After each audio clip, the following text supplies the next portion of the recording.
اردو زبان کی 5ویں کتاب میں نے پچھلی ویڈیو میں سبق نمبر 59 تک پڑھا چکا. انشاءاللہ آج کی ویڈیو میں سبق نمبر 60 پڑھیں گے. ویڈیو کو شروع کرنے سے پہلے اگر آپ چینل پر نئے ہیں تو چینل کو جو سبسکرائب کر لیں، شیئر کر دیں، لائک کر دیں. تو چلیے شروع کرتے ہیں. بسم اللہ الرحمن الرحیم. ہوا اور آسمان.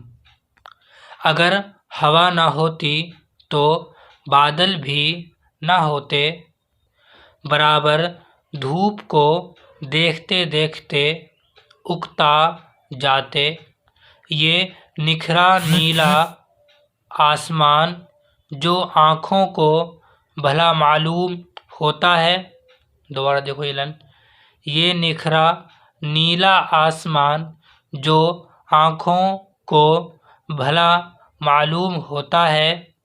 ہوا ہی کی رنگت ہے جو منعکس ہو کر آنکھ پر پڑتی ہے. جو ہوا کمرے میں بھری ہوتی ہے وہ نیلی نظر نہیں آتی کیونکہ وہاں اس کی اتنی مقدار نہیں ہوتی کہ جس کا رنگ آنکھ کو محسوس ہو. بعینہ یہی حال سمندر کے پانی کا ہے. جب اس کو آب خورے میں لے کر دیکھتے ہیں تو صاف و شفاف نظر آتا ہے، مگر جب اسی پانی پر گہرے سمندر میں نظر ڈالتے ہیں تو سبز دکھائی دیتا ہے اور یہی اس کی اصلی رنگت ہے. یہ تو تم جانتے ہو کہ ہوا 50 میل اوپر تک پھیلی ہوئی ہے. پس جب ہم 50 میل کے عمق میں اس کو دیکھتے ہیں تو وہ اپنے اصلی رنگ میں نیلگوں نظر آتی ہے. اگر ہوا نہ ہوتی تو گنبد گردوں کالا دکھائی دیتا. کہیں کہیں ستارے ٹمٹماتے ہوئے نظر آتے اور طلوع آفتاب پر بھی سارا جہان ایک خانہ تاریک معلوم ہوتے. یہ خانہ تاریک کا مطلب ہوتا ہے اندھیرا گھر. ٹھیک ہے، سمجھ لو. خانہ تاریک کا مطلب اندھیرا گھر. خانہ تاریک معلوم ہوتا. اگر ہوا ایسی لطیف ہوتی جیسی کہ 3 میل کے ارتفاع پر ہوتی ہے تو سمندر بالکل جم جاتا، نباتات کا پتہ نہ پاتا. خزاں کے بعد بہار اور بہار کے بعد خزاں کا موسم نہ آتا، مگر زمین بنجر اور سوختہ ہی رہتی. جاندار کا نام نہ ہوتا. ان کی حرکتیں نادر نادر صورتیں اور یہ کیفیتیں جو اب نظر آتی ہیں ہرگز دکھائی نہ دیتی. یہاں پر ایک لفظ ہے لطیف. لطیف کا مطلب ہوتا ہے یہاں پر جیسے کہ باریک یا ہلکی، نرم و نازک. سمجھ لو، لطیف کا مطلب نرم و نازک. اور ایک لفظ یہاں پر دیکھیں نادر نادر. یہ نادر نادر کا مطلب ہے عجیب عجیب یا نئی نئی. ٹھیک ہے، ایسے ہی اگر ان میں سے اگر آپ کو کوئی لفظ سمجھ میں نہیں آ رہا تو آپ ہمیں کمنٹ باکس میں کمنٹ کریں، انشاءاللہ میں بتانے کی کوشش کروں گا. ٹھیک ہے.